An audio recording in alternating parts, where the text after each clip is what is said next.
karena dia nyontek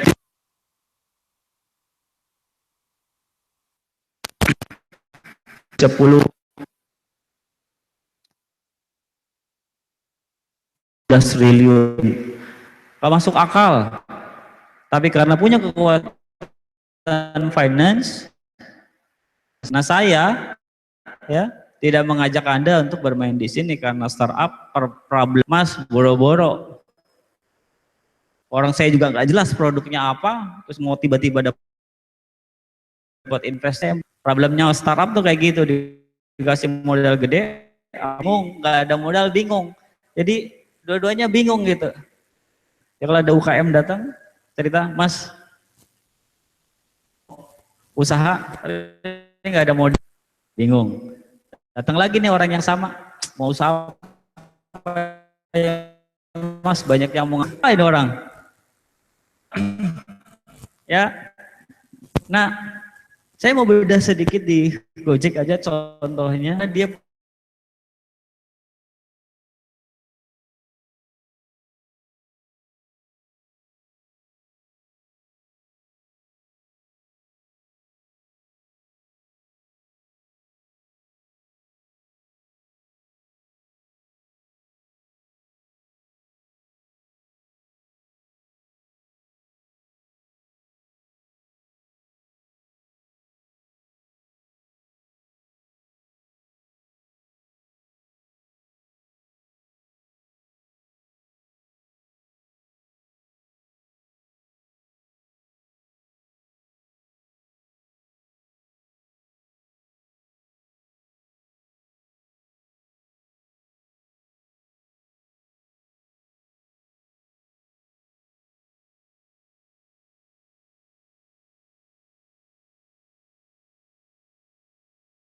apa sih sebenarnya yang para investor sehingga dia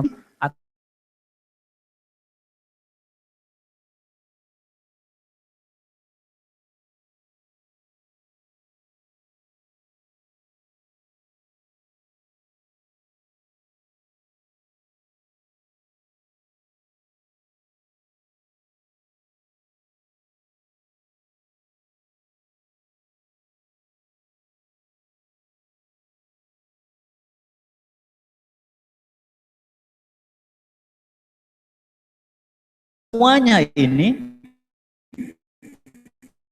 menjadi sebuah aset intangible.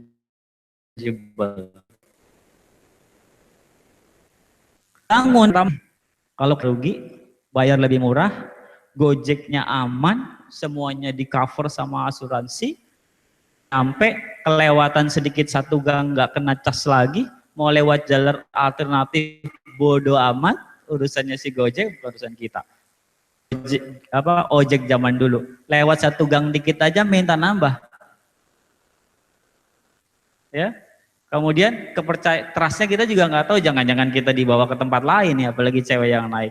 So dibangun reputasinya. Yang kedua, secara aplikasi, secara platform yang dia buatnya, dia harus buat sedemikian rupa user friendly. Ma aja bisa pakai Gojek ya, bisa menggunakan ciptakan traffic segede-gedenya. Yang keempat, dengan traffic dia akan bisa mengelola database yang sebesar-besarnya. Selengkap perusahaan supaya punya nilai yang cari orang affiliate marketer, internet marketer atau apapun itu yang suka di online marketer, cari mau websitenya apa itu trafficnya gede, ayo dipakai.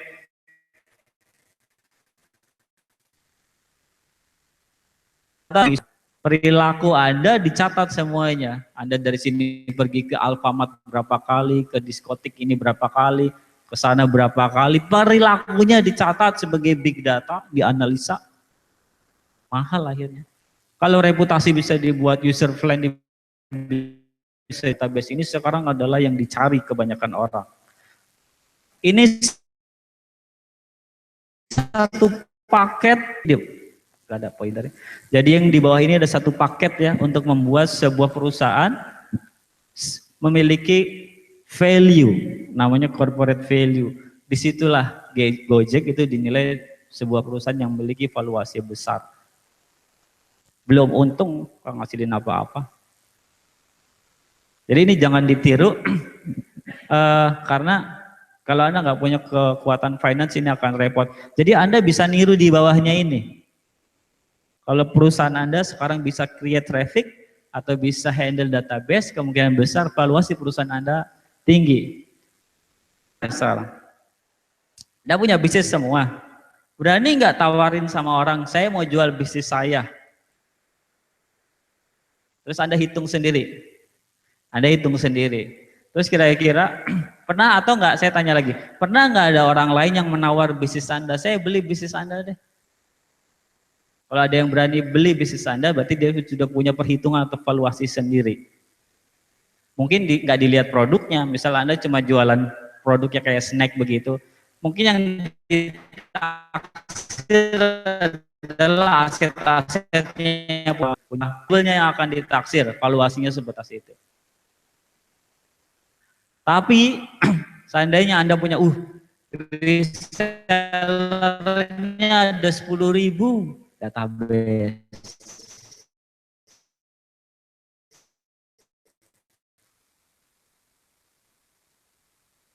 Hanya cash flow-nya 1 miliar. Tapi traffic dapat value jadi besar gara-gara traffic database. Rata-rata begitu. Sama reputasi brand. Kalau udah nempel, kalau benar-benar jadi brand, misalkan ya inisial, misalkan saya tempel gitu di nasi kotak, udah beda harga nasi kotak.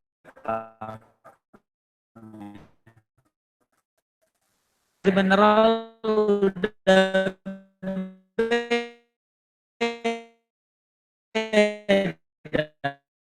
begitu tempel di jaket nilai kelihatan.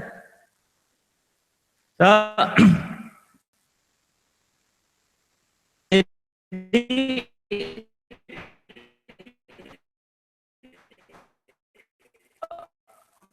ya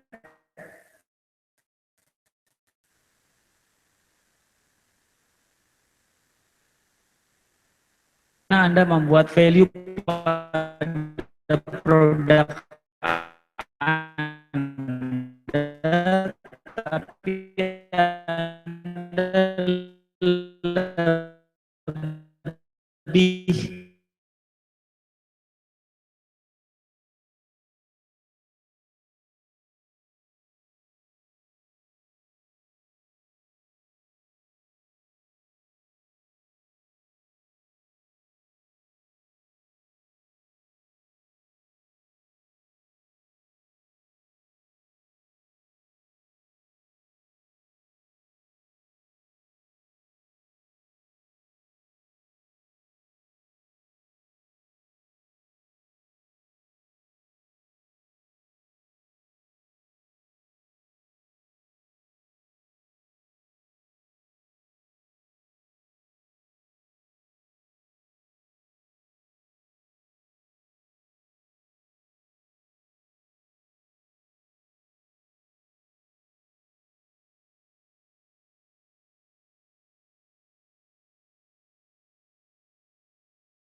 ya, ada yang mulai kumur-kumur jawabnya. Itu Mas. Ya gitulah Mas ya.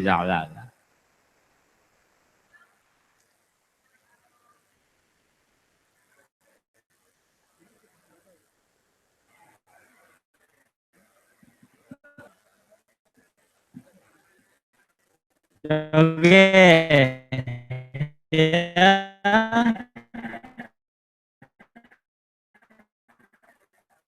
Saya bantu sekarang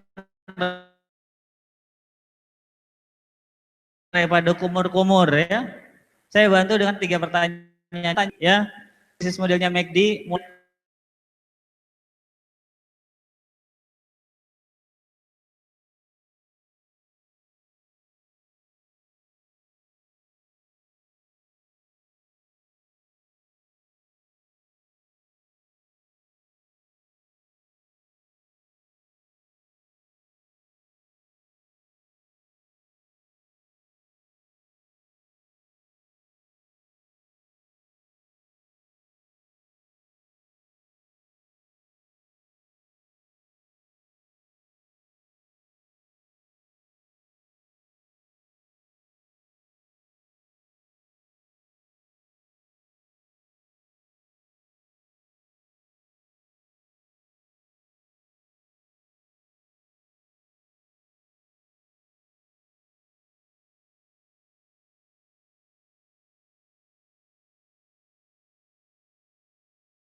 Begitu ditanya how, bagaimana Anda melakukan itu semua, udah Anda mulainya dari jawabnya dari mana dulu nih, bagaimana cara yang mereka melakukannya.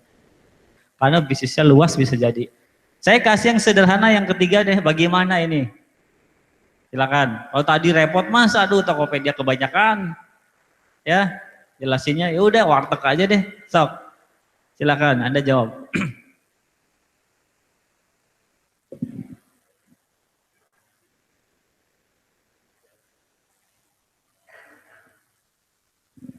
Ini baru tesnya, baru menjelaskan bagaimana model bisnisnya, belum innovate bisnisnya ya.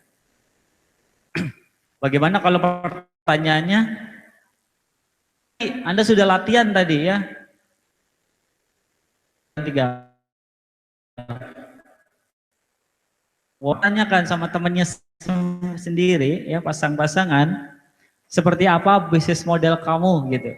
Kamu bisnis modelnya kayak gimana sih? Anda bisa mulai dari oh bisnis saya gini, saya nawarin ini, saya melakukannya ini. Sok, bantu temannya.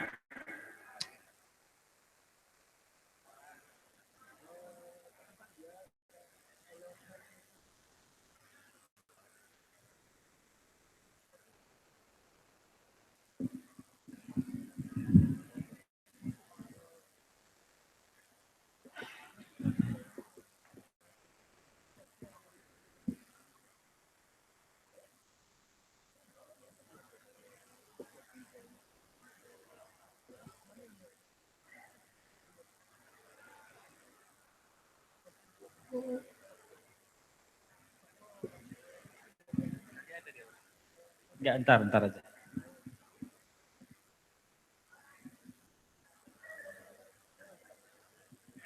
Oke, sudah? Oke, ya. Jelas lah pokoknya jawabannya.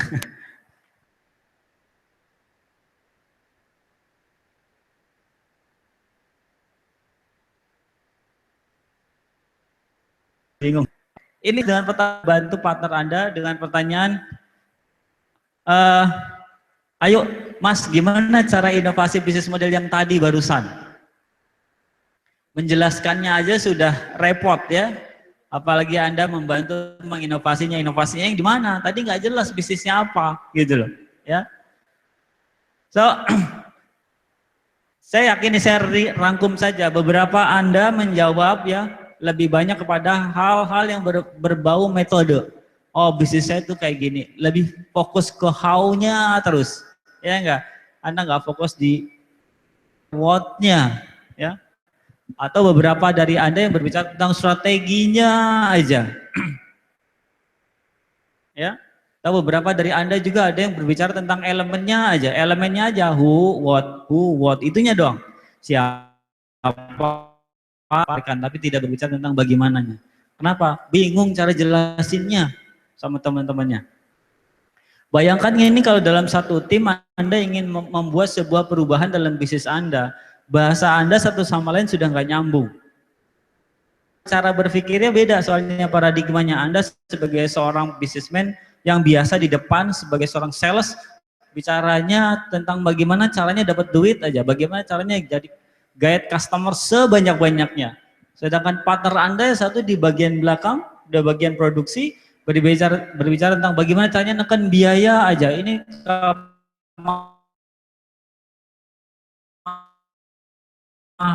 jadi Pak,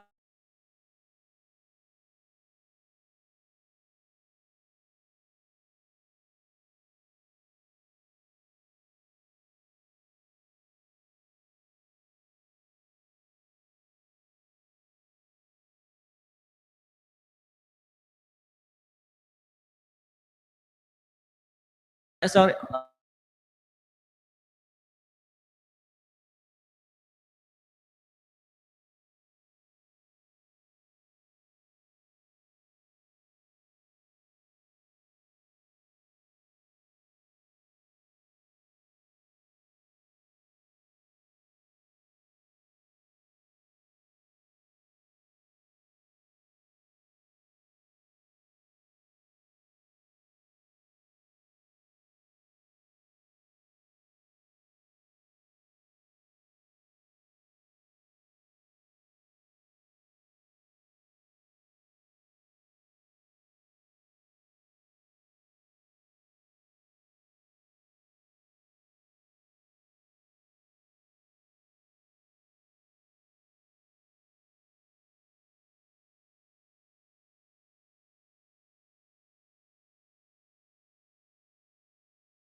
ini perusahaan bentuknya.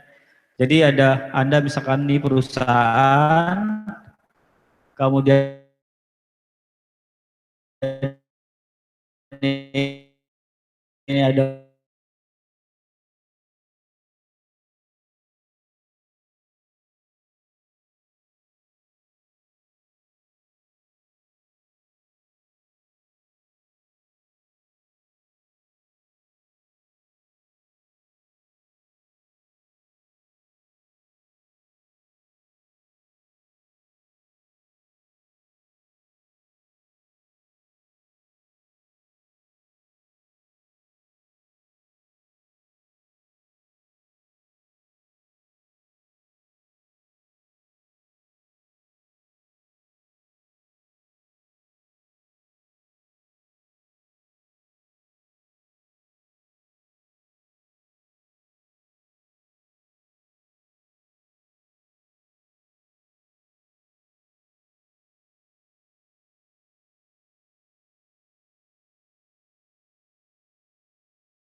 bisnis model kanvas, akhirnya mudah kita untuk membuat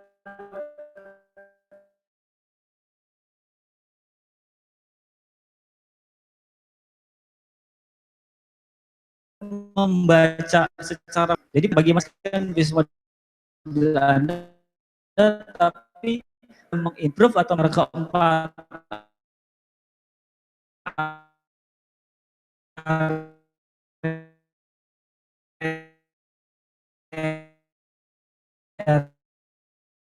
tadi dengan isinya hanya terbatas seperti itu. Saya mau kasih sedikit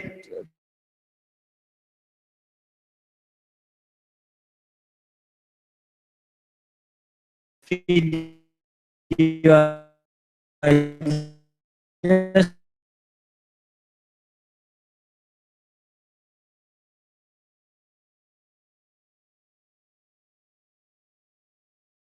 supaya cepat ini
tentang hal-hal itu aja.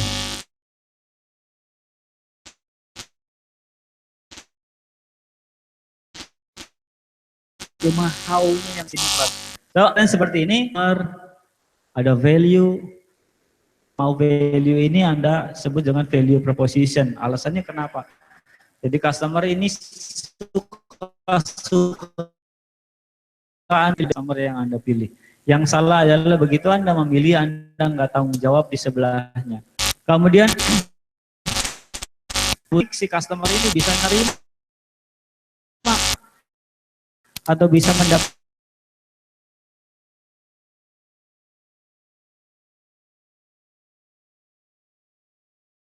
atau Anda ingin membuat hubungan seperti apa supaya customernya itu betah. Bukan cuma betah, dia bisa cari pelanggan baru buat Anda, bukan cuma cari pelanggan baru buat Anda, membuat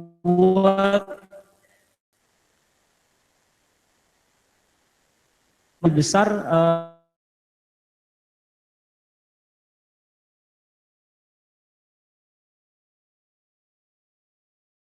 ke pertanyaan pertama.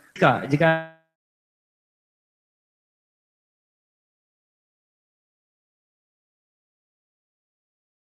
dengan cara apa? Dia pergi ke warung bayar, selesai. Bagaimana jika ya customer tidak bayar secara cash? Bisa nggak? Bisa, ya. Jika ya customer bayarnya cuma cicil, hanya sekedar itu doang nyicil, merubah lagi bisnis model Anda. Bagaimana sekarang kalau tidak disediakan di outlet, ganti ya, ini cuma di tempat-tempat wisata, ganti lagi. Hanya merubah satu elemen di sini ya Anda tambahkan, ini akan bisa merubah semuanya. Nah sekarang eranya ya bisnis model itu inovasi banyak di blok yang bawah ini, revenue. Model pembayaran. Dulu ya Indonesia, jadi sampai sekarang sih orang masih kerepotan kalau membeli apa-apa di online, di internet, selalu menggunakan kartu kredit. Benar nggak? Sekarang udah enggak. Anda beli aplikasi aja sudah bisa pakai pulsa. Betul? Nah, bagaimana caranya beli makanan, snack pakai pulsa? Bisa nggak? Bisa nggak? Bisa sekarang ada Tikes. Ya nggak? Nah, model-model pembayaran itu menginovasi. Seandainya ya bisnis Anda sekarang hanya menerima pembayaran menggunakan handphone, sakuku, pokoknya tidak ada terima tunai. Kira-kira apa yang Anda akan sediakan akhirnya? Oh, settlementnya, semuanya berubah. Ini langkah yang sederhana yang Anda bisa lakukan pada saat Anda ingin inovasi bisnis Anda. Ya, nah eranya sekarang bloknya banyak, inovasi itu ada di revenue, bukan lagi di ya beberapa di channel, tapi financial menunjukkan ya model financial sekarang yang berkembang sangat pesat. Muncullah fintech istilahnya begitu. Apa jadinya seandainya Indomaret atau Alfamart itu menyediakan jasa perpanjangan STNK, KTP, kartu keluarga. Kelar kan hidupnya Pak RW? Iya loh, Pak Lurah kelar. Dan sekarang apa? Indomaret ada value chain-nya besar sekali. Kemudian di distribusinya ada seluruh Indonesia, ada 10.000 gerai. Lebih dari 10.000 gerai di Indonesia. Hampir di setiap kecamatan ada. Coba kalau ngurus KTP di situ. Saya nggak tahu tuh nasibnya Pak RT. Lewat itu. Dan izinnya cuma satu. Minimarket, retail store. Padahal di dalamnya ada usaha jasa pembayaran. Jadi saya kadang-kadang mikir ini kurang adil buat teman-teman yang lain karena harusnya jasanya banyak. Karena fintech aja diawasi khusus oleh OJK. Jadi Indomaret sudah mulai membidik pasar sana. Kenapa? Karena traffic dan database. Untungnya besar nggak Indomaret? Nggak, kecil.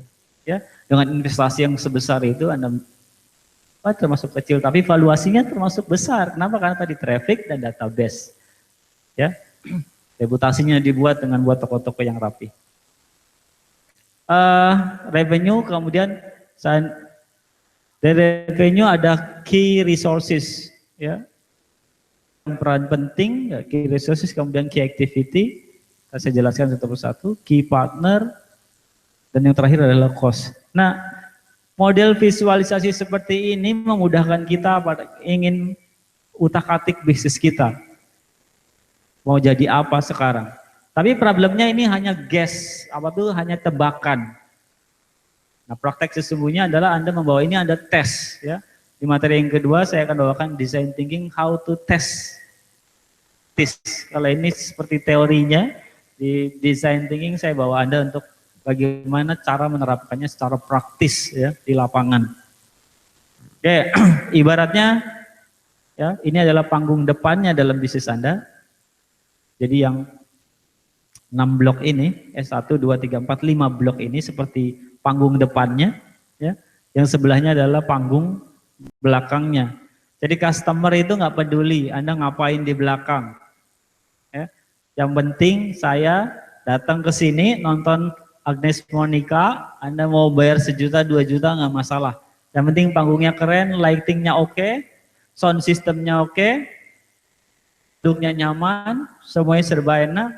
Anda mau bayar 500.000, 1 juta, Anda nggak masalah. Anda nggak mikirin siapa yang masang lampu tadi malam, colok-colok kabel. Kita nggak mikir di situ.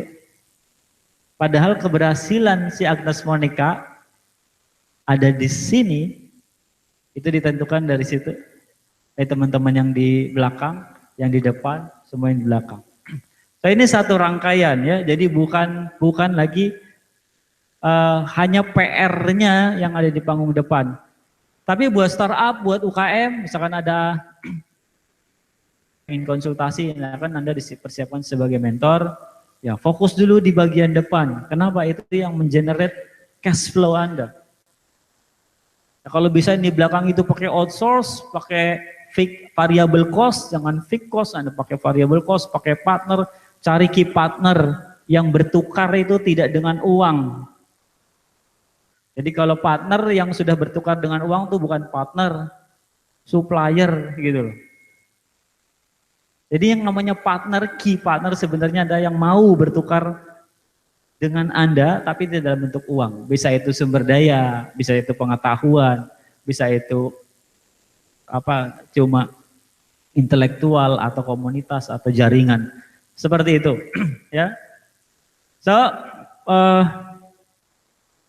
kalau saya analogikan lagi, ini tuh seperti otak kanan, ini otak kiri. Ya, otak kanan maunya yang happy-happy aja. Saya nggak tahu Anda dari di mana. Tapi dalam konsep bisnis model Canvas, ini tidak ada, tidak bisa dipisah-pisahkan. Ini karena satu kesatuan. Jadi sebagai seorang pebisnis, Anda harus berperan keduanya. Anda harus otak kanan Anda bagus, otak kiri Anda bagus. Kalau Anda nggak punya otak kanan, ambil otak kirinya orang. Gitu. Jadi maksudnya kolaborasikan ya. Jangan berbisnis sendirian. Oke. Nah kalau disederhanakan, ya, jadi gambarnya seperti ini. Dari 9 blok tadi, disederhanakan jadi 9 blok dalam bentuk kanvas. Ini yang disebut dengan kanvas. Namanya kanvas tempat Anda coret-coret, bukan cuma untuk menjelaskan aja, tapi coret-coret untuk berdiskusi, improve, invent, innovate, dan sebagainya. Ya, apakah misalkan Anda sukanya bisnis Anda tuh langsung bisnis to customer. Anda bisa mulai utak-atik, oke, saya mau pakai bisnis to customer saja langsung deh ke user aja. Saya nggak mau titip-titip atau jualan dalam bentuk besar ke toko-toko, saya pakai cara langsung aja direct sell ke user. Ya. Kemudian saya nggak mau saya juga mau pakai bisnis to business. Jadi saya nggak mau ketemu user, kalau jualan direct sales begitu repot. Belum lagi dicaci maki, diejek, terus belinya sedikit, nawar, segala macam. Anda pilih yang B2B misalnya. Atau, wah saya nggak B2B, tapi saya B2C juga deh, mau dua-duanya, mass market aja semuanya. Jangan dipilih-pilih, anak kecil, bapak, ibu, nenek, tante, semua sama pelanggan saya. Bisnis beras, gula pasir, yang komoditi-komoditi seperti itu, Anda nggak usah pilih-pilih. Ini gula buat nenek-nenek, ini beras buat bayi, ini buat ABG nih berasnya nih, bagus nih rainbow. Anda poles-poles gitu, namanya beras ya, dicoret-coret kayak gimana juga ya beras gitu ya. So, tapi itu hak Anda pada saat Anda memilih, itu adalah pelanggan Anda, semuanya. Atau Anda pilih yang niche market. Saya nggak mau yang lain-lain deh. Saya mau fokus sama niche market. Silakan niche market Anda pilih. Atau Anda pilih lagi yang segmented. Saya mau ABG aja. Ini ABG ini paling enak dipengaruhi. Dikasih sinetron sedikit langsung pindah gitu loh. Anda adalah sinetron bisa jadi. Atau yang multi site. Saya mau dua-duanya. Saya mau ngasih free buat Anda, tapi bayar buat yang lain. Contoh kayak Google, ya, itu udah multi-site market. Kita yang pencari Google, yang menggunakan mesin pencarian Google nggak bayar. Bayar nggak? Nggak bayar kita. Terus Google dapat dari mana uangnya? Dari iklan. Jadi siapa yang penting sebenarnya? Google apa pemasang iklan? User, Anda, pencari atau pemasang iklan. Siapa yang penting menurut Google? Ya? Oh, ini suka berantem nih. Saya mas yang cari mas penting. Kalau nggak ada saya nggak ada yang masang iklan. Akhirnya Google mikir Anda. Tapi nggak ada yang masang iklan, Google dari mana? Nah nggak bisa dipisahin, ini kayak mata uang, so yang namanya multi-site. Anda pilih bisnis customer Anda multi-site. Satu gratis, satu bayar, atau kita kasih ini sebenarnya untuk menarik yang lain dan nggak bisa dipisahkan, ya. Atau diversified, ada orang yang sukanya beda-beda, orang yang diversified.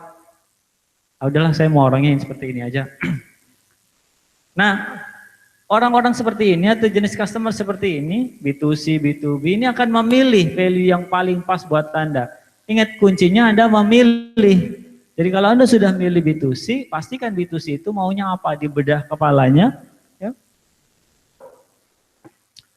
Apakah orang-orang seperti mereka itu suka yang baru aja?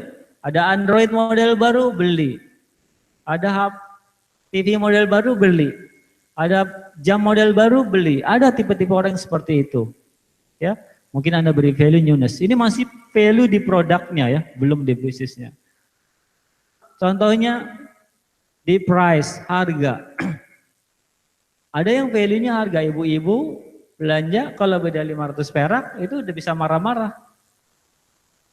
Kayak istri saya kalau ke Indomaret beli Pampers, kan Indomaret sama Alfamart biasanya seberang-seberangan atau sebelah-sebelahan atau seberang-seberangan. Di sana 3.000 per pieces, di sini 3.500. Dia pilih yang 3.000. Saya suruh pindah ke sana, parkirnya 2.000. Jadi aja tekor gitu. Nah gara-gara 500 ya nggak bisa pindah. Mau. Gara-gara 2.000 dia ngotot jalan kaki aja diantar.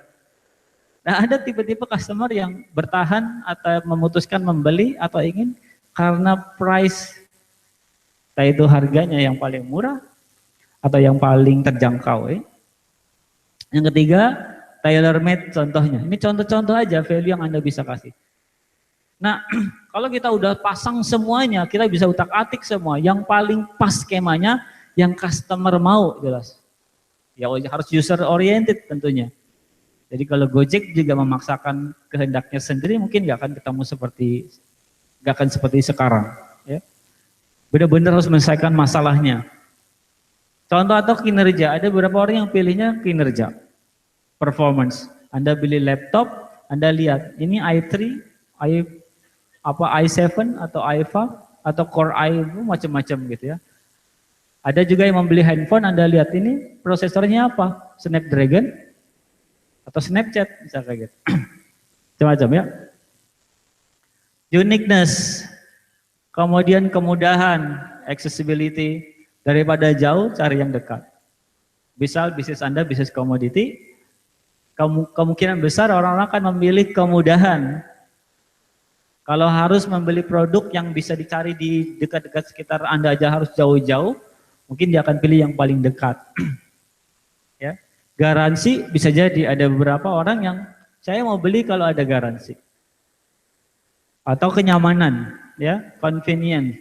Kenapa saya pilih toko ini? Karena di situ nyaman. Kenapa saya nonton di tempat ini? Karena di situ nyaman.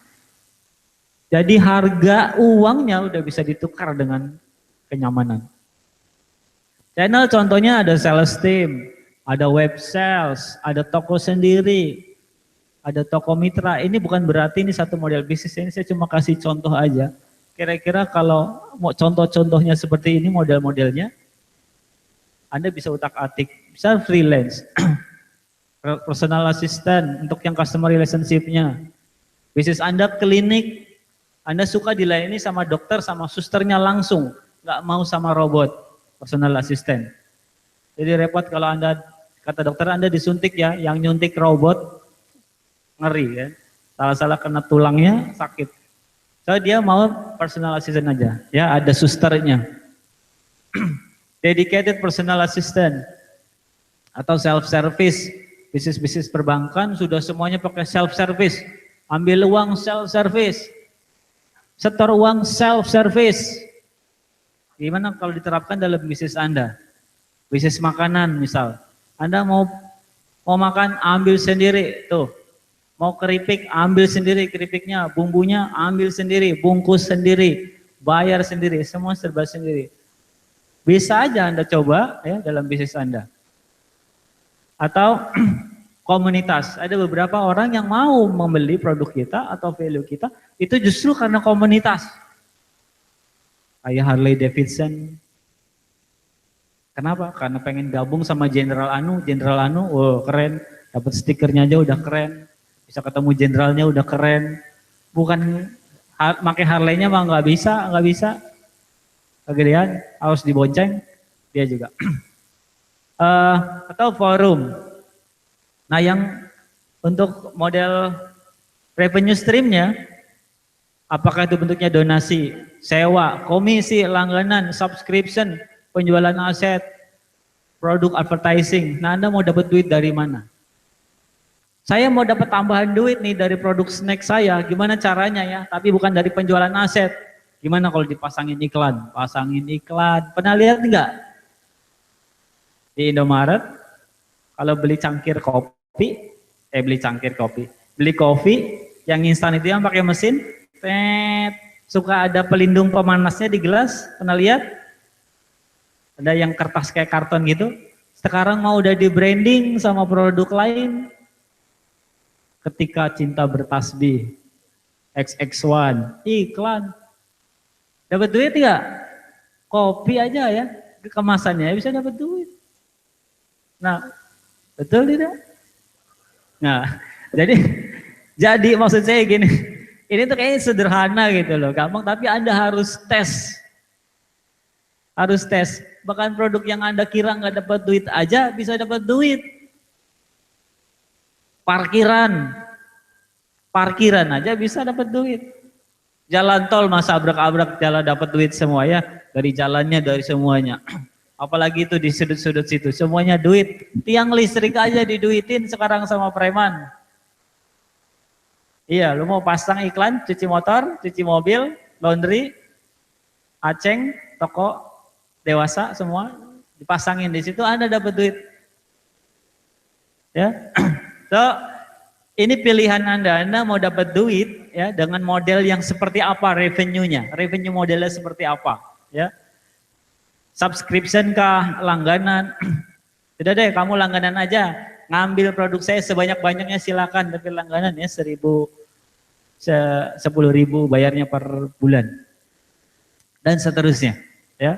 Seperti IndiHome ada fasilitas baru, kalau Anda punya pasang IndiHome, sekarang ada handphone, Anda punya handphone, handphonenya bisa didaftarkan ya di IndiHome tadi. Jadi kemana-mana Anda bisa pakai WiFi gratis.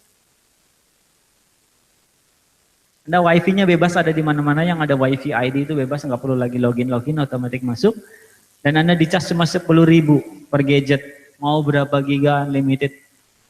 Pada umumnya Anda beli WiFi ID pulsa cuma 5.000 per hari, 10.000, ini 10.000 sepuasnya. Dapat uang tambahan dari situ. Dan seterusnya ya. Key resources, apa yang bisa membangun semua yang Anda tentukan di sini berjalan, ada resources ini. Bisa itu bentuknya fisik atau non fisik. Kalau fisik mah jelas bangunan ya, toko. Non fisik bisa brand, bisa database, bisa finance.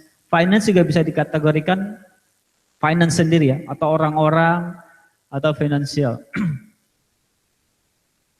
Yang ketujuh ya. Yang ketujuh namanya key activity. Ini juga semua yang bertanggung jawab ya, supaya apa yang Anda tentukan di sini juga berjalan. Apa itu product operation, apakah itu R&D, research and development, ataukah itu sales, kegiatan sales, service ya, atau jasa konsultan atau apapun yang sifatnya activity. Nah, Key partner bisa bentuknya supplier, dealer, jaringan pemasar, atau pemerintah. Pemerintah juga bisa loh termasuk. Karena bisa jadi menentukan langkah bisnis Anda itu mau maju atau enggak. Kebijakan. Jadi begitu kebijakan hari ini tidak ada lagi, ya enggak, pembelian, penggunaan jasa-jasa transportasi online. Udah, Gojek bisa terancam, langsung bisa berhenti juga. Atau komunitas. Nah, cost structure-nya biasanya sederhana, fixed cost atau variable cost. Nah, dengan bisnis model kanvas seperti ini jadi jauh lebih mudah pada saat kita utak-atik bisnis kita mau jadi seperti apa. Tapi problemnya sekali lagi ini cuma guess ya, ini cuma tebakan. Anda harus ukur, Anda harus coba atau Anda buat simulasinya. Kira-kira bisnis ini bisa kita model bisnis yang kita buat ini bisa berjalan atau tidak.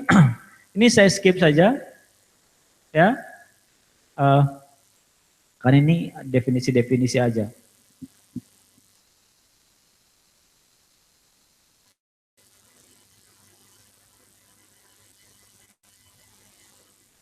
Saya kasih contoh-contoh saja bagaimana menggunakan bisnis model kanvas untuk setiap tujuan yang kita ingin buat ya.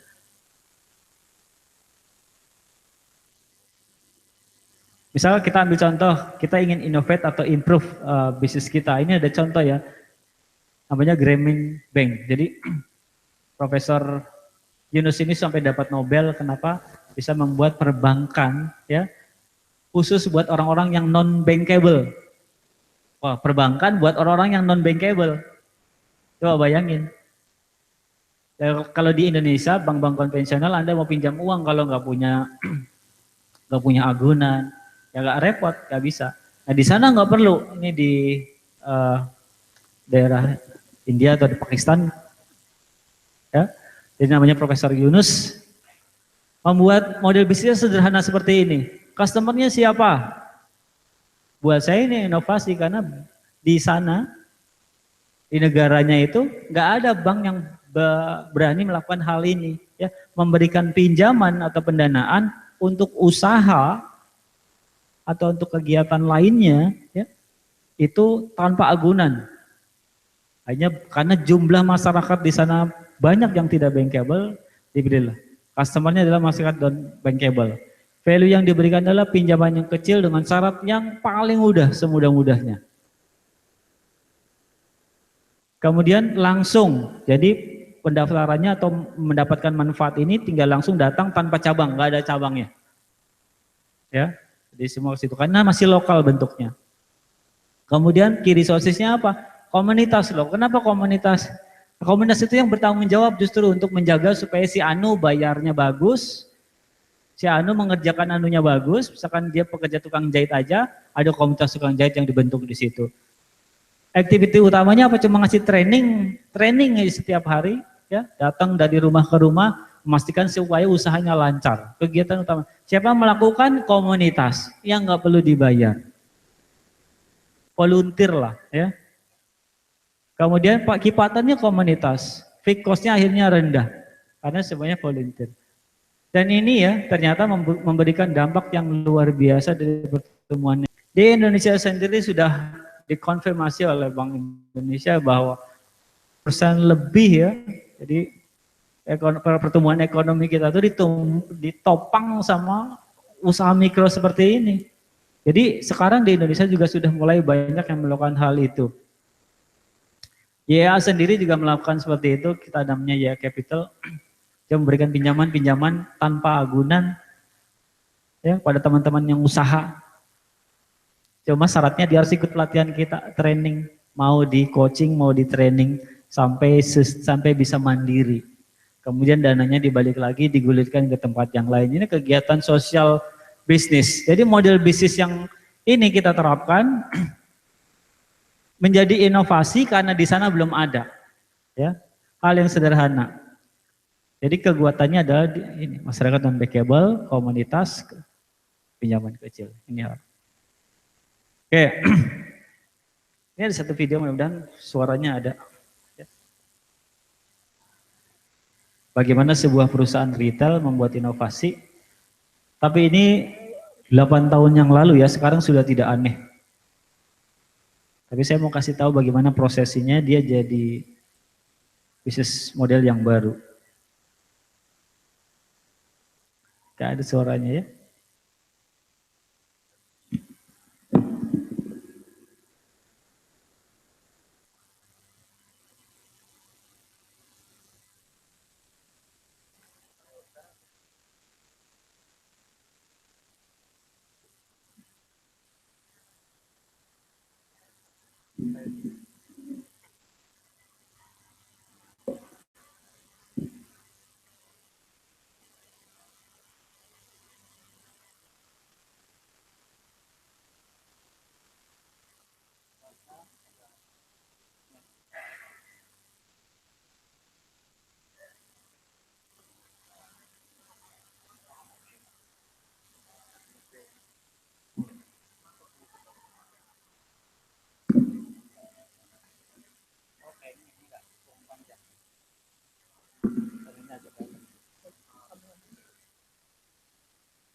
Oke, sambil nunggu sound sistemnya jalan ya.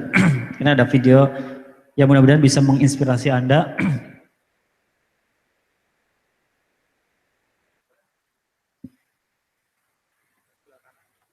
Ininya nggak pakai ini. Ada nggak? Nggak ada ya? Oh gitu, saya harus gambar ya. Oke, jadi mungkin dari Anda semua yang sudah punya model bisnis ya untuk improve tidak bisa langsung ya. Anda bisa coba satu persatu modelnya. Apakah kekuatan Anda itu adanya di resource base? Ini resource misalnya. Maksudnya resource base Anda punya ruko, punya tanah, punya apapun itu, ini resourcesnya. Kemudian Anda ingin manfaatkan ya menjadi sebuah bisnis model baru. Saya kasih contoh, ini saya inisial ya, ada McD kan. Nah sekarang McD punya namanya McCafe Cafe kalau nggak salah gitu. Benar ya? Nah bisnis modelnya hanya memanfaatkan, meleverage resource yang ada, tempat yang ada ya, untuk jadi sebuah bisnis model baru seperti layaknya kafe. Masih di mana resources yang di sini dimanfaatkan menjadi sebuah value proposition baru. Buat teman-teman yang suka nongkrong di McD tapi nggak suka burger, nggak suka ayam, itu saya tuh, karena saya nggak suka burger, nggak suka ayamnya, nah saya suka kafe. Ini sebuah model bisnis baru. Suatu saat ya bisa jadi ini akan misah. Suatu saat ini akan jadi misah. Nah, bisnis model Anda juga seperti itu. Bisa jadi. Ya. Saya mulai lagi.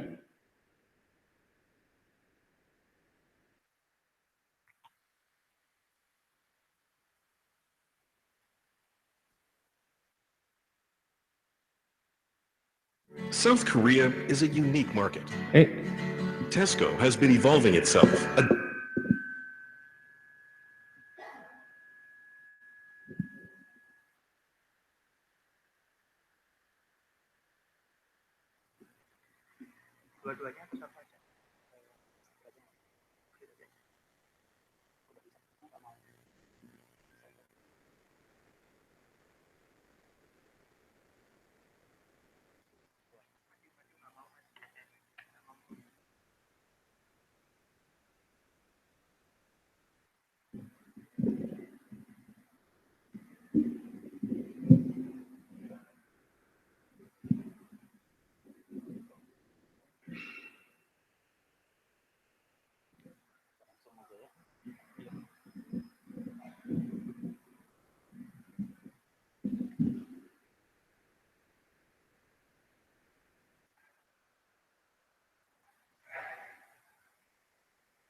Oke, ini ada tayangan video ya.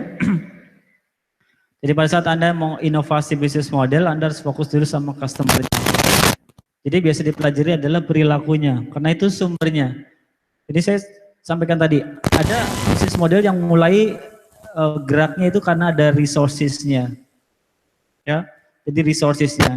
Ada lagi Anda mulai dari customernya, karena ada perubahan perilaku customer, ya Anda manfaatkan. Misal dulu orang nggak biasa menggunakan HP gadget, sekarang orang sudah menggunakan HP semuanya. Nah, bisa jadi perilaku berubah. Perilaku ini akan memberikan dampak bagaimana cara dia beli. Yang biasanya mau nongkrong di kafe atau di toko untuk belanja sesuatu, sekarang nggak mau. Udahlah, gimana caranya orang itu datang ke tempat kita. Kita pakailah layanan Go Delivery, Go Food dan segala macam. Karena kita udah malas lagi nongkrong, makan di situ kelamaan atau baju desak-desakan sama orang yang lain. Sudahlah, mager kita pakai itu aja. Nah, perubahan perilaku ini bisa merubah bisnis model kita semuanya. Ya.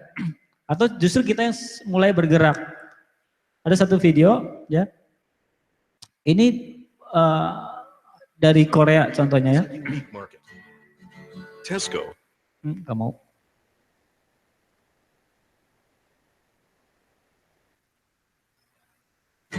South Korea is a Di unique Korea Selatan. Tesco has been evolving itself, adjusting to the local market. It even changed the name itself from Tesco to Home Plus. And at last, it grew to rank number 2 in Korea. But Tesco had to overcome one obstacle, a fewer number of stores compared to the number 1 company, E-Mart. Mission: could we become number 1 without increasing the number of stores? We made an in-depth study into Koreans once more. Koreans are the second most hardworking people in the world. For them, grocery shopping once a week is a dreaded task. So we decided to approach these busy and tired people. Idea: let the store come to the people. We created virtual stores, hoping to blend into people's everyday lives. Our first try was subway stations. Although virtual, the displays were exactly the same as actual stores, from the display to the merchandise. Only one thing was different. You use smartphones to shop. Scan the QR code with your phone and the product automatically lands in your online cart.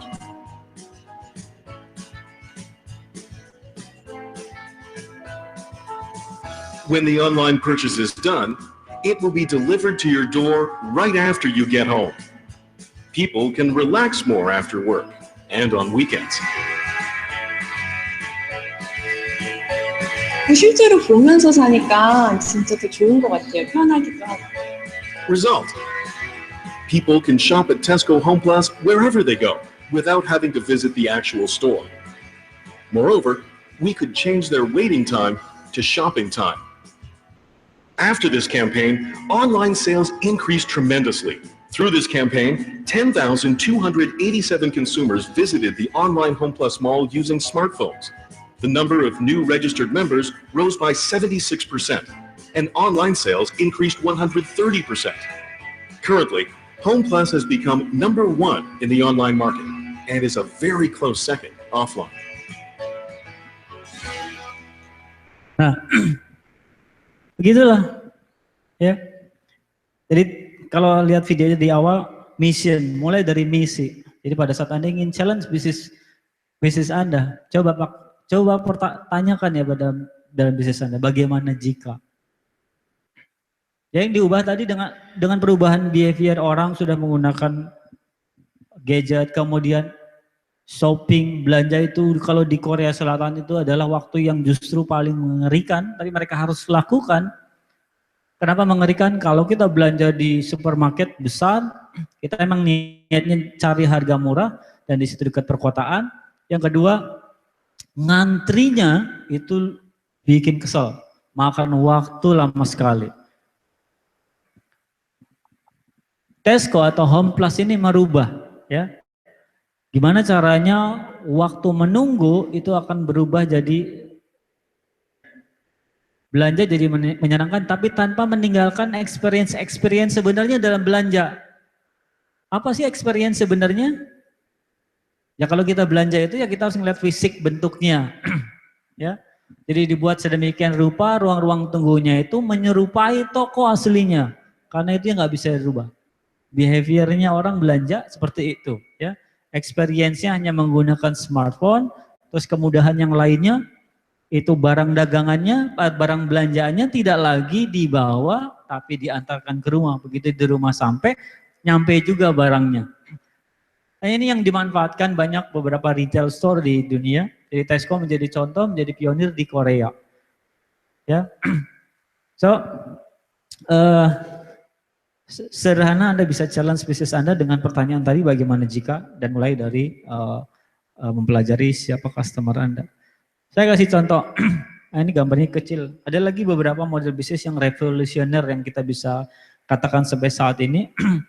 Kalau Anda pernah lihat ini namanya iPod, iPod itu menggeser semua produk-produk Sony. Zaman dulu ada Walkman, tahu Walkman ya? Walkman itu menguasai 90% pasar musik player yang analog, 90%. Sony itu lenggang kangkung ya, ngerasa tidak ada pesaingnya. Sebenarnya Sony sudah tahu bahwa Apple akan launching sebuah produk digital seperti ini. Tapi dulu, zaman dulu, tahun 2010, 2008 sampai 2010 pada saat ingin launchingnya, Sony sudah mendengar kabar itu, tapi pada saat itu ada gejolak ya seperti hukum lah, bahwa pembajakan. Kalau sudah dikonvert menjadi MP3, sebenarnya kualitas lagunya juga jauh lebih rendah daripada yang audio, yang CD player ya. Itu akan kena pasal-pasal tertentu, hukum-hukum tertentu bahwa ini akan kategorinya pembajakan. Jadi Sony ngerasa tidak ada yang bisa mengganggu dia. Nah, Apple coba merubah, ya. Dia mau menghadirkan sebuah gadget, sebuah produk yang ditujukan kepada tipe-tipe customer pencinta musik, ya. Kemudian pencinta Apple brand, kemudian yang gadget people, Walkman, kemudian berubah jadi Discman, itu orang sudah sombongnya minta ampun, nggak sombong sih ya, gaya aja lah. Kalau perlu jalannya tuh sampai dibuka ininya gitu, supaya orang bisa lihat ya. Begitu iPod datang, jalannya udah beda lagi, yang punya Discman tuh ditutup ini. Tutup, diganti di kalung soalnya jalannya udah begini. Kalungnya ada iPodnya, di lehernya ada iPodnya. Jadi customernya adalah musik lover, kemudian Apple yang penyuka brand Apple, kemudian gadget people ya. Apa yang ditawarkan oleh iPod cuma musik player aja, seamless and sleek design. Jelas ya, platform desainnya Apple itu memang sangat unik ya. Kita sangat khas ya, beberapa produk-produk sekarang sudah mengacu desainnya slimness and sleek design, mirip seperti Apple. Kapasitas lagunya besar. Kalau dulu Discman cuma bisa 10, nah ini ada problem ternyata. Jadi ternyata para pemain musik atau para musik label, penyanyi, artis juga punya masalah. Dia kalau mau bikin satu album, itu harus nunggu berbulan-bulan. Kemudian cuma 10 album, dalam satu album cuma 10 lagu. Problemnya, itu jualnya mahal. Nah si pemain musik juga ngerasa, aduh kalau mau bikin album lama betul. Begitu adanya iPod dengan channel Apple Store, orang bisa bikin lagu satu aja nggak apa-apa, diupload ke iTunes. Ya, ditaruh di iTunes. Untuk di-download oleh iPod. Nah, channelnya untuk menerima value-value yang ditawarkan iPod ada Apple Store, Retail Store. Kemudian customer relationship-nya ada digital music download, ada free software download, dikasih free software download. Kalau dulu mau download MP3 player aja kita harus bayar. Nah, di iTunes dikasih free. Jadi banyak kemudahan-kemudahan yang diberikan. Memang diakui harganya jauh lebih mahal, tapi tetap aja ada orang mau beli. Dapat dari mana uangnya? Kalau dari software free, dari penjualan gadget tentunya ya. Kemudian resourcesnya apa aja, hardware designer, software programmer, Apple brand, kontrak dengan para musisi dan musik label. Kemudian ada hardware design, marketing, software developer. Karena ini produk yang inovasi, marketingnya harus besar-besaran. Bahkan hampir 20% budget dari salesnya itu digunakan untuk pemasaran. 20% budgetnya dari pemasaran itu digunakan untuk, dari penjualan itu digunakan untuk pemasaran. Key partnernya siapa aja? Ada OEM, kalau kita Maklun, outsource ya, yang pabrik, yang punya perangkat. Nah ini Apple sudah mulai bahasanya sudah gimana caranya ramping. Daripada kita bikin pabrik sendiri, mending dilimpahkan ke pabrik orang lain. Kemudian kontrak lagi dengan musisi atau perusahaan label musik, ini ada kontrak. Nah kontraktornya dari mana? Orang, marketing, sales, dan manufaktur. Sesederhana itu. Ini belum ada yang istimewa, Anda pun akan melakukan serupa. Saya yakin kalau Anda punya sebuah produk, Anda jual, mungkin Anda akan melakukan model bisnis yang serupa, sesimpel ini. Ya.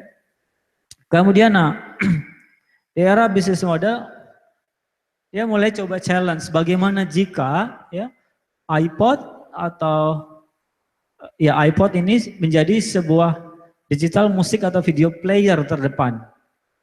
Karena mulai banyak persaingan di situ. Kemudian musisi label musik bisa memberikan revenue. Yang tadinya dia bayar ke musisi, sekarang dia dapat duit dari musisi. Nah ini adalah challenge-nya si Apple. Tidak banyak yang berubah di situ, selain produk ya. Produk memang diinovasi karena tadi misinya dia ingin punya positioning di teman-teman, di customernya bahwa inovasi ya, mau mengedepankan inovasi dalam hal produk.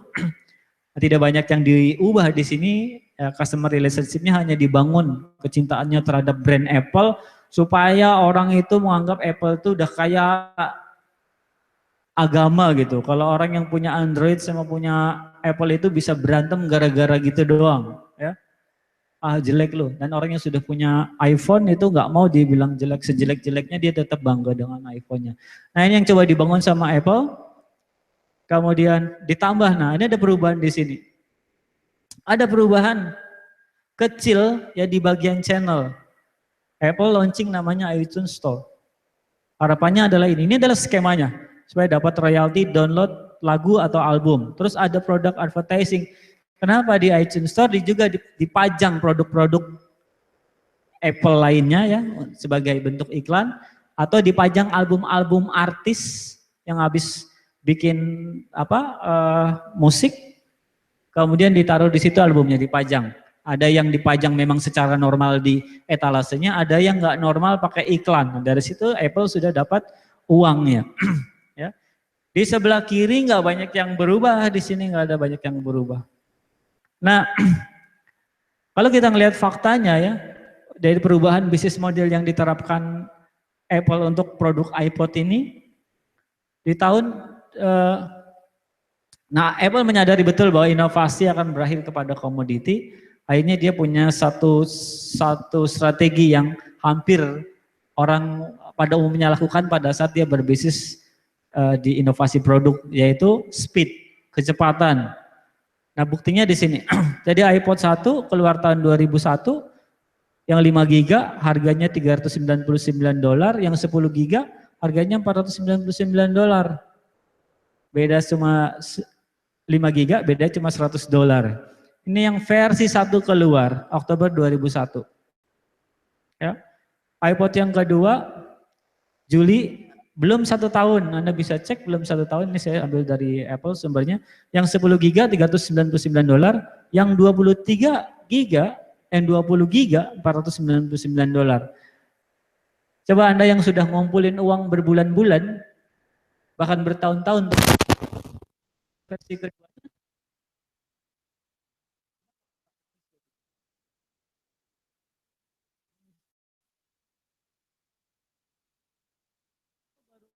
Di Juli 2002 ya keluar yang beli yang iPod 1, keluar yang iPod 2. Begitu juga uangnya terkumpul di tahun 2003 beli iPod 2, keluar iPod 3. begitu aja. Belum 1 tahun. Yang 20 giga harganya 399. Dulu yang 20 giga 499. Nangis. Ya ngerasa rugi $100. Nah, dan seterusnya ya. Di Januari 2004 keluar lagi inovasi baru produk iPod mini harganya 250 giga, lebih mahal. Dan di September 2006 keluar lagi iPod 5 5.5 yang bisa video, bisa muter MP4. Ya, MP4 itu yang video, kemudian kapasitasnya 80 giga, $349. Terakhir iPod Shuffle yang cuma 1 giga itu berapa dolar? Cuma $79 kalau nggak salah. Nah, ini adalah bentuk tanggung jawab Apple begitu dia berjanji ingin membuat inovasi. Tadi Anda cek ya, dalam bisnis model di awal, ada iTunes Store keluar. iTunes Store ini tahun 2000, antara 2002 dan 2003, dilepas buat Windows. Dulu pasar Windows 90% menguasai pasar PC. Jadi kalau Anda mau setel iTunes nggak bisa kalau di Windows. Tapi di tahun 2002 sampai 2003 itu iTunes silahkan di-download oleh para pengguna Microsoft Windows ya, silakan download free. Nah, harapannya tadi ya bahwa iPod tidak mau cuma dapat uang dari penjualan aset atau produk yang dia buat. Harus ada revenue tambahan. Tahun 2001 sampai 2002 600.000 iPod untuk kategori produk yang inovatif seperti ini 600.000 itu angka yang kecil pada saat itu. Tapi kalau melihat penguasaan pasarnya Sony pada saat ini udah termasuk berhasil. September 2002 ini iTunes for Windows, ini ada iklan-iklannya, ini iklan album, ini etalasenya. Download now for Mac and Windows ya, tahun 2002 keluar. Jadi otomatis sekarang para customer-customernya Windows udah bisa ngelihat iklannya iTunes. Ya. Faktanya tahun 2002 sampai 2003 peningkatannya mulai signifikan dari 600.000 iPod keluar sekarang 2 juta iPod dan 1 juta lagu download. 1 juta lagu download. Kalau satu downloadnya dulu harganya sekitar $4, dulu $4 harga download satu lagu udah berapa dolar? 4 juta dolar ya, pertambahan uang dari download lagu. 2003 sampai 2004 100 juta lagu di download. Sekarang 2 miliar lagu di download. Sekarang. Nah, model bisnis ini sederhana, kemudian diaplikasikan ke iPad, keluar produk baru setelah iPod namanya iPad, sama. Yang berkembang sekarang bukan iPad-nya, justru adalah App Store-nya. Kalau dulu iTunes Store-nya, sekarang App Store-nya. Ini diduplikasi oleh Google, teman-temannya yang lain. Semuanya membuat marketplace khusus, ya, secara eksklusif begitu, tertutup buat gadget-gadget masing-masing. Tapi karena Android ya jauh lebih besar penggunanya, jadi Google Store jauh lebih tinggi pendapatannya dibanding App Store. Oke, itu adalah contoh ya transformasi dari sebuah bisnis model yang tadinya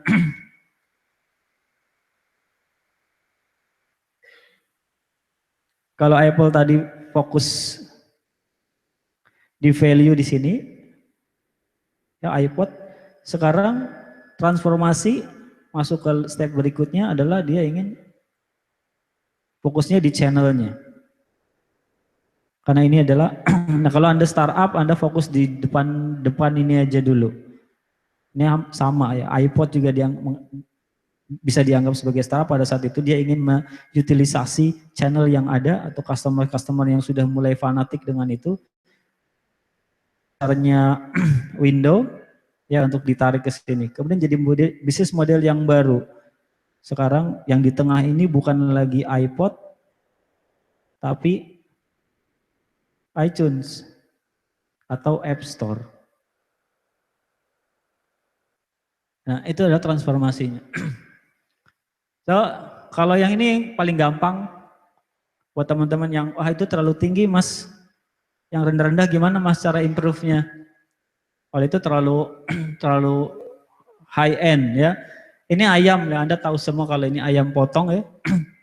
Terus ayam potong biasa dinikmati oleh jenis customer, pasar tradisional, hotel resto atau pasar modern. Kemudian apa sih yang ingin diberikan ya dari bentuk wujud produk seperti ini? Anda mungkin bisa janjikan ayam potong segar dan sehat, paling sebatas itu. Ya. Atau ayam betina, ayam jantan, atau apapun lah Anda mau sampaikan kepada customer Anda. So, ini yang paling mungkin ya, kalau bentuknya komoditas seperti ini. Kira-kira channelnya siapa ya? Kalau pasarnya adalah pasar tradisional, channelnya seperti apa ya bentuknya? Channelnya mungkin peternakan sendiri. Jadi yang pasar-pasar ini datang ke sini, atau yang pasar modern juga bisa datang ke sini, ya. Atau yang hotel, kalau hotel nggak mau datang sendiri ke peternakan, dia butuh media ya, bisa itu delivery bentuknya. Nah, kalau yang hotel nih, yang warnanya biru, dia maunya delivery, dia nggak mau ke peternakan sendiri. Ini channelnya peternakan. So kira-kira resource apa revenue yang biasa didapat dari jenis bisnis seperti ini? Sederhana lah, paling ya penjualan ayam, apalagi penjualan bulu bisa juga. Anda potongin bulunya, Anda jual jadi kemoceng, tambahan yang lain. Tapi butuh resource yang lain akhirnya. Ya.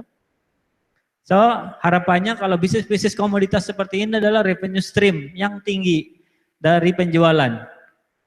Untungnya kecil tapi volumenya besar. Ini bisnis model baru, Anda main di volume. Syaratnya adalah bisnis-bisnis yang produknya udah harus dicari sama orang, nggak perlu Anda tawarkan. Kemudian resourcesnya apa aja? Ada lahan ternak, angkutan, SDM sederhana.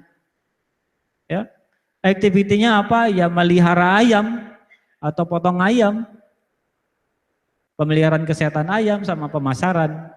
Kenapa pemasaran juga diinkludkan di sini? Karena komoditas ayam itu tetap aja ya persaingan, lebih kepada persaingan harga.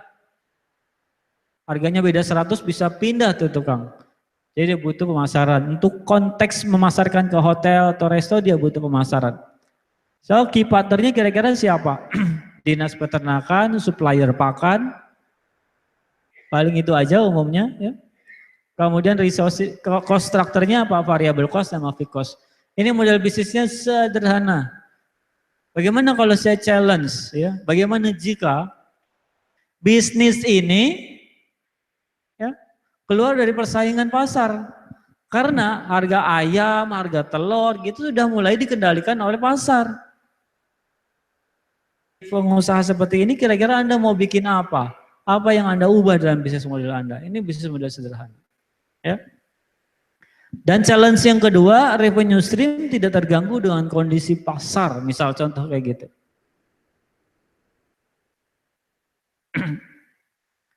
Nah ini salah satu contoh ya.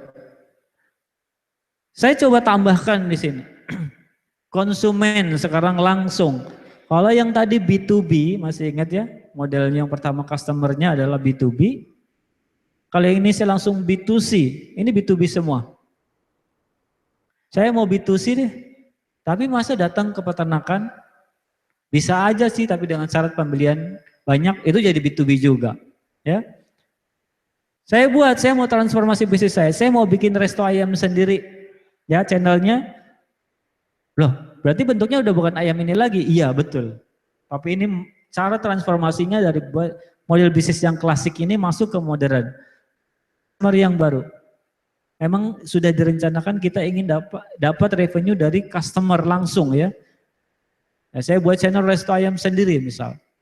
Nah harapannya saya dapat margin sales, margin sekarang bukan volume, margin. Kalau dulu jual ayam potong untungnya cuma 2.000 perak atau 1.000 perak per potong, sekarang satu potong ayam bisa 10.000, 8.000. Satu potong yang benar-benar potong. Kalau ini satu ekor 2.000 perak, ini satu potong bisa 10.000 atau 8.000. So ini high margin akhirnya.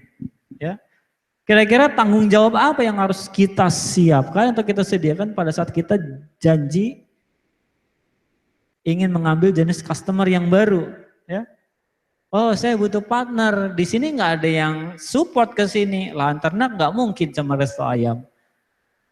Pemeliharaan, saya mau coba pisahkan, tapi ini stepnya. Manfaatkan dari resources yang ada, lahan ternak kita punya, sama value yang kita punya. Sekarang banyak sekali contohnya. Kalau di sini ada Giant Mall, ada Giant nggak di sini? Ada Giant. Sekarang ada Giant Free Chicken. Ada Lotte Free Chicken. Itu semua yang dari bahan bakunya yang masuk ke supermarketnya mereka diolah. Kalau tadi untungnya 1.000, sekarang berubah. Secara cost tidak banyak yang berubah di situ, nggak ada banyak yang berubah cost.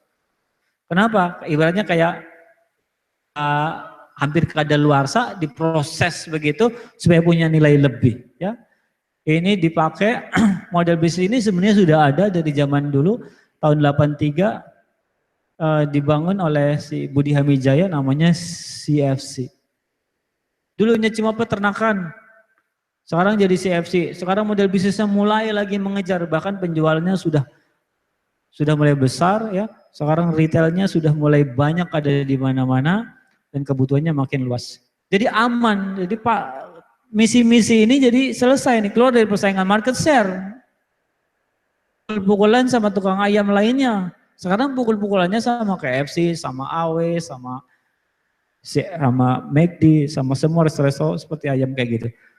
Revenue streamnya sudah tidak terganggu dengan kondisi pasar. Mau lebaran, mau tahun baru, mau Imlek harganya sama. Ya paling naik 500 perak, paket-paket yang kayak gitu. Enggak lagi terganggu dengan kondisi pasar. Ini yang dipraktekkan.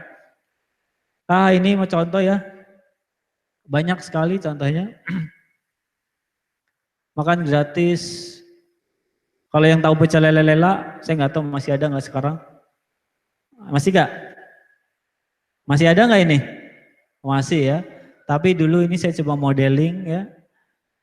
Gratis pecinta kuliner lele, keluarga menengah, pecel lele konsepnya resto, varian menu lele, resto pecel lele. Nah, sebenarnya berawal dari sini aja. Pecel lele yang biasa di pinggir jalan karena dulu Mas Rangga tukang jualan pecel lele di pinggir jalan juga sama. Dia ingin keluar dari persaingan, nggak maulah sama pecel lele yang di bawah, dia mau pecel lelenya mendunia. Sekarang kabarnya lagi diubah lagi model bisnisnya, beberapa sudah ada yang ditutup untuk diubah, diganti, di refresh ya, model bisnisnya lebih kekinian. Contohnya apa aja channelnya ya, resto, kemudian makan gratis.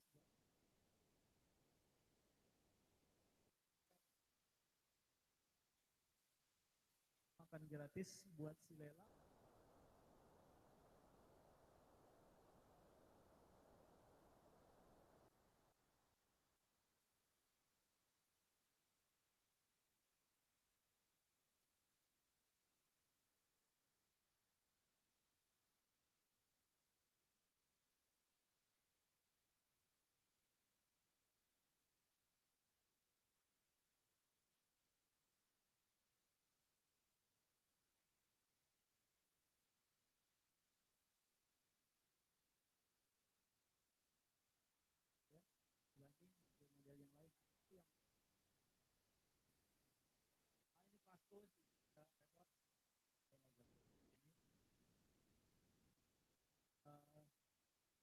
Panjang ya, begitulah kira-kira. Ada pertanyaan? Jadi materi ini memang panjang, kalau nggak praktek itu repot ya. Jadi enaknya praktek soalnya. Nah dalam prakteknya Anda bisa ajak teman-teman Anda untuk diskusi. Jadi Anda caranya bisa bikin dulu satu model, coret-coret, coret-coret dulu, kemudian bikin yang kedua, coret-coret lagi, dan seterusnya akan banyak model, ya. Ini dalam konteks Anda ingin menginovasi.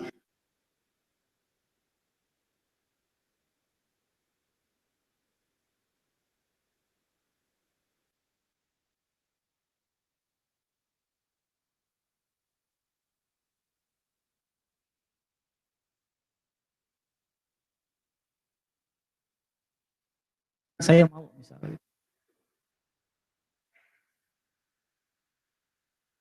So, pakai kanvas jauh lebih mudah dibanding yang lain. Jadi kenapa menggunakan kanvas ya?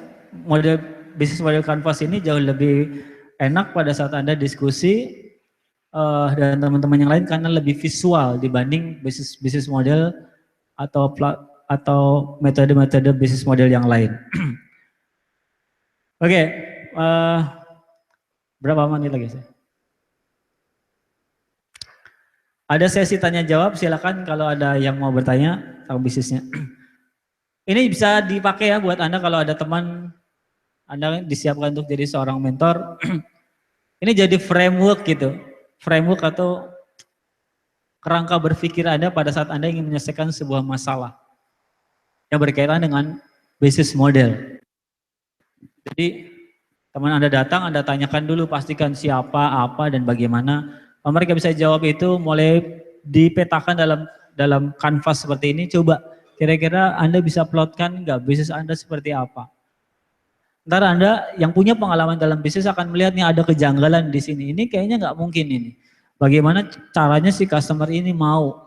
Misal customer Anda adalah lansia, bisa contoh ya, customer ada jenisnya lansia. Anda membidik produk, Anda membuat produk-produk khusus buat lansia, tapi Anda salah taruh channelnya. Kenapa? Oh dia taruh di mall, dia taruh ini. Kira-kira kalau lansia ngumpulnya di mana? Misalnya kayak gitu. Apakah di panti jompo, apakah di supermarket atau di apotek dan semuanya. Nah, kalau ada ketidaksesuaian Anda bisa lihat di situ dengan mata begitu aja tanpa harus terjun dulu ke lapangan. Nah, ini memudahkan kita untuk berpikir strategis akhirnya. Oke, ada pertanyaan? Ya, berapa orang kita metode pertanyaan gimana? Satu jawab satu atau dikumpulin dulu? Langsung dijawab aja. Langsung dijawab. Silakan Mas berdiri, namanya siapa? Ya, nama saya, Assalamualaikum warahmatullahi wabarakatuh. Waalaikumsalam. Nama saya Rio dari Jakarta, usaha kuliner juga. Saya mau nanya ini aja, apa namanya, contoh seperti di depan ini pecel lele lah. Sebelumnya produk itu kan mendunia banget ya. Bukan mendunia sih, maksudnya di Indonesia sempat booming lah. Dan dia juga punya rencana mau keluar. Nah, saya mau menanyakan apa sih yang menyebabkan lele-lele ini sekarang nih trennya langsung menurun drastis itu. Itu aja sih, mungkin apakah ada saat di analisa bisnis modelnya atau bagaimana? Oke. Terima kasih. Gini ya, bisnis model yang Anda lihat tadi pecel lele buat saya yakin teman-teman juga akan melihat ini hal yang biasa dilakukan oleh hampir semua resto. Jadi secara bisnis model ini tidak inovasi. Secara bisnis model, saya nggak ngomongin orang ya, tapi saya udah sampein langsung sama Mas Rangganya. Memang secara bisnis model ini biasa gitu loh, biasa. Tapi dalam konteks dari merubah dari kaki lima menjadi resto itu yang luar biasa. Dari merubah konteks dari kaki lima menjadi resto itu yang luar biasa. Karena kita belum pernah pada saat itu melihat ada resto khusus pecel lele. Ya, tapi karena ini sifatnya produk sekali lagi. Kalau Anda lihat di riset pertama, ada financial, ada business model, ada marketing innovation, ada product innovation. Kalau inovasinya di proses marketing atau di produk, ini akan bertahan lama. Karena dari produknya sendiri akan ada produk-produk kompetitornya. Jadi seandainya tadi value-nya pecel lele ini yang ditawarkan adalah bukan lelenya ya, bukan lelenya, tapi adalah konsepnya. Di konsepnya orang akan beradu, ya akhirnya dia akan beradu, akan bersinggungan dengan konsep-konsep yang lain. Apa maksudnya? Jadi begitu banyak resto-resto lele yang muncul ya akan menjadi kompetitor baru buat dia. Kalau secara produknya ya kita bisa bayangkan ya seperti apa, tapi secara konsepnya sama seperti bisnis-bisnis kafe pada umumnya. Yang Anda jual sudah bukan lagi produknya tapi konsepnya. Maka kalau apa yang membuat ini analisa saya dan sudah dikonfirmasi oleh Mas Rangganya bahwa memang bisnis modelnya mau saya refreshing karena kesalahan pecel lele adalah mempertahankan konsep itu di tengah sekarang boomingnya kafe-kafe ya atau makanan-makanan resto yang tradisional. Bukan yang western yang barat-barat. Sekarang yang tradisional diangkat memiliki konsep-konsep yang modern. Pesaing-pesaing baru. Kalau dia nggak merubah model bisnisnya secara konsep, dia akan hilang juga. Jadi secara produk, tadi bisa dievaluasi bahwa ini produk yang termasuk komoditi, terus secara konsep ini juga menjadi konsep yang komoditi, tidak berbeda dengan satu sama yang lain. Akhirnya itu yang membuat lele ya lama-lama akan turun. Saat ini ya si ownernya ini Mas Rangga Umara sedang membuat konsep yang baru. Baik lagi, yang akan ditawarkan adalah konsep yang baru. Meskipun sudah dicoba dengan model bisnis yang baru dengan retailnya, membidik pasar yang baru sekarang bukan lagi keluarga menengah ya. Tetap keluarga menengah tapi udah ada segmentasi anak mudanya di sini sekarang. Jadi akan berubah lagi ntar, suasana restonya akan berubah, semuanya akan berubah. Nah, salah satu yang dia bisa pertahankan saat ini adalah channelnya adalah di lokasi. Jadi value-nya dia sekarang yang dia pertahankan adalah lokasi. Jadi mungkin ke depannya ini dapat bocoran bahwa Lela akan membidik lokasi-lokasi yang strategis seperti kafe-kafe pada umumnya atau restoran pada umumnya. So, ya begitulah kalau bisnis kafe. Ya Mas, jadi memang bisnis modelnya biasa banget. Ya sekarang kita melihat biasa banget. Tadi kita bahas konteksnya dari kaki 5 sampai ke resto itu seperti apa. Tapi sudah saya peringatkan di awal bahwa kalau kita inovasinya hanya di marketing atau di produk saja atau di proses saja, ya itu nggak akan bertahan lama. Kecuali Lele punya finansial yang cukup, ya diubah bisnis modelnya. Apakah itu menjadi misal produknya di lebih banyak variannya, pizza lele, pasta lele, lele frozen, lele terbang, oh macam-macam semua serba lele, all about lele, dia aman-aman saja. Tapi ingat di sini ya, Lela sendiri dia sudah ubah sedikit bisnis modelnya. Jadi pada saat di sini ada key partner ya, supplier lele. Nah, lihat di sini ada supplier lele. Ya, dulunya adalah partner, sekarang menjadi resources utamanya dia. Jadi punya budidaya lele sendiri yang dia bisa supply ke para pecel lele lain karena ini jaringannya pada saat dulu ya sudah besar, dia membuat budidaya sendiri dan hasil budidayanya bisa ditransfer ke yang lain. Kebalikannya dengan Budi Hamijaya dengan CFC, paham? Ya, kebalikannya. Kalau dari CFC dari peternakan jadi resto, ini resto jadi apa tuh? Jadi budidaya gitu loh. Kalau nggak diubah lagi bisnis modelnya ya akan begitu terus. Terus saja perputarannya akan bersaing dengan orang lain, ntar decline lagi, naik lagi, decline lagi, dan terus begitu. Dan faktanya begitu, semua kafe-kafe hampir di seluruh kota-kota besar ya, siklusnya begitu naik, turun lagi, ntar dia ubah lagi konsep, naik ya begitu terus. Kalau dia tidak bisa manfaatkan secara finansial ya akan KO di... Begitu ya Mas? Oke, ya. Pertanyaan terakhir. Putih. Pertanyaan terakhir. Oh, terakhir katanya. Ya, Mas, silakan.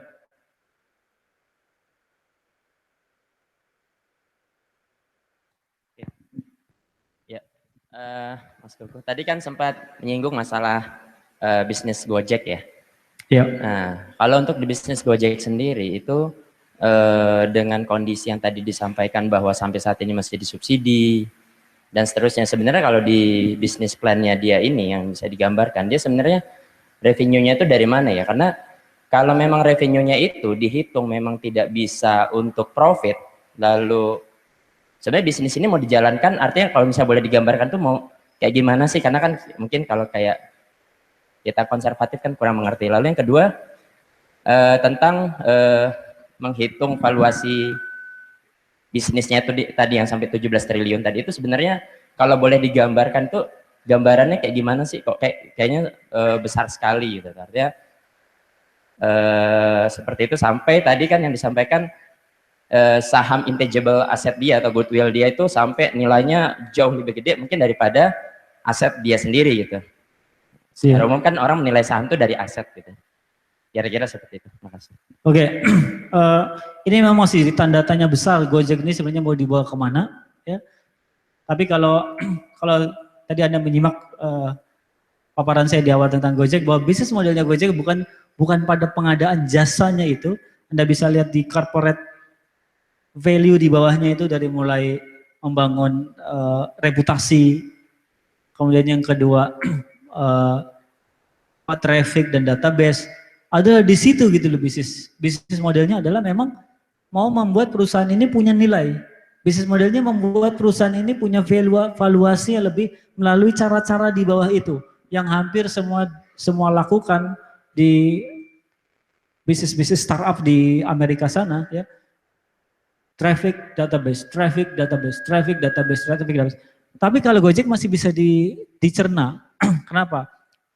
Dalam hitungan detik ya, ada per detiknya Gojek itu menciptakan 8 transaksi per detik.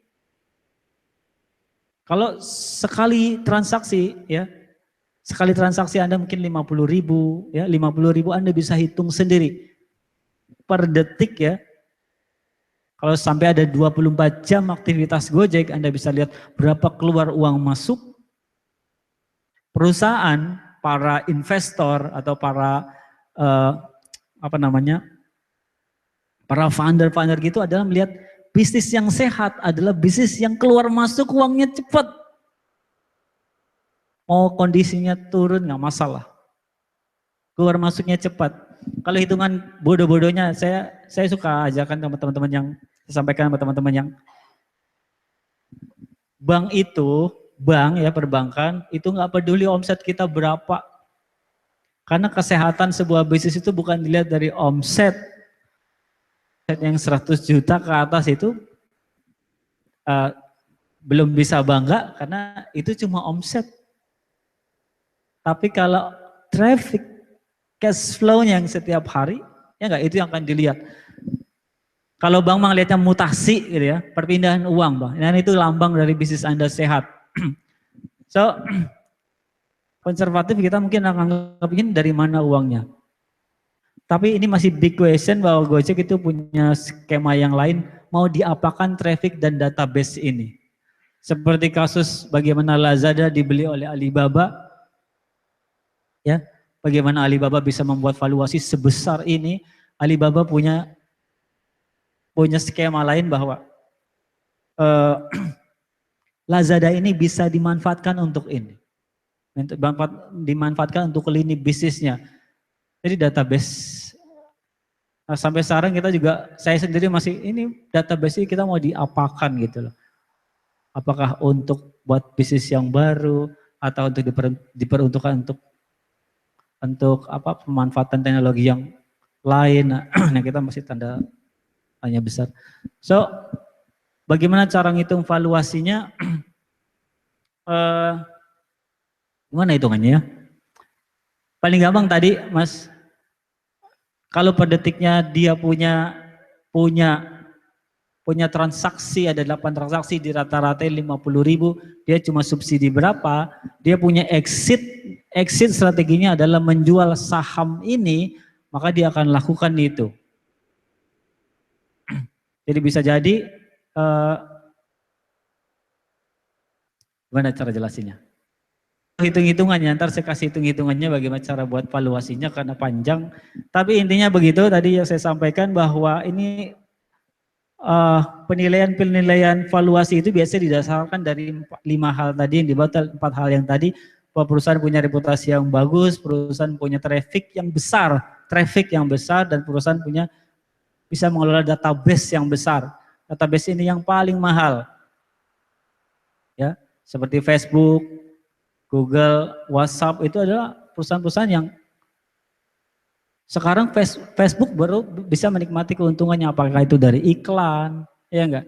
So bisa jadi Gojek juga dimanfaatkan untuk itu, untuk kepentingan iklan, dijual database-nya yang puluhan lebih mahal dibanding database tanpa pengolahan. Gitu ya Mas ya, kira-kira. Oke, ntar kita bahas kalau ada pertanyaan di belakang yang bersifat dengan teknis, saya bisa coba sampaikan. Ya. Mau langsung dilanjut dengan materi design thinking? Wah, langsung ya. Oke, kalau gitu kelihatannya ini Mas Kuku, para peserta lagi ngantuk. Break dulu deh ya, Ya, lagi kasihan ngantuk. ngantuk gitu ya. Oke, bisa minta bantuannya Mas Rio? Ini kelihatannya perlu penyemangat nih Mas Rio. Mas Rio mana Mas Rio ya? Kasih energizer dong Mas Rio. Applause dulu buat Mas Rio dong. Ini karena materi berikutnya adalah design thinking, tetap butuh konsentrasi yang tinggi. Jadi silakan gimana caranya nih peserta bisa konsentrasi lagi nih Mas Rio. Ya, silakan.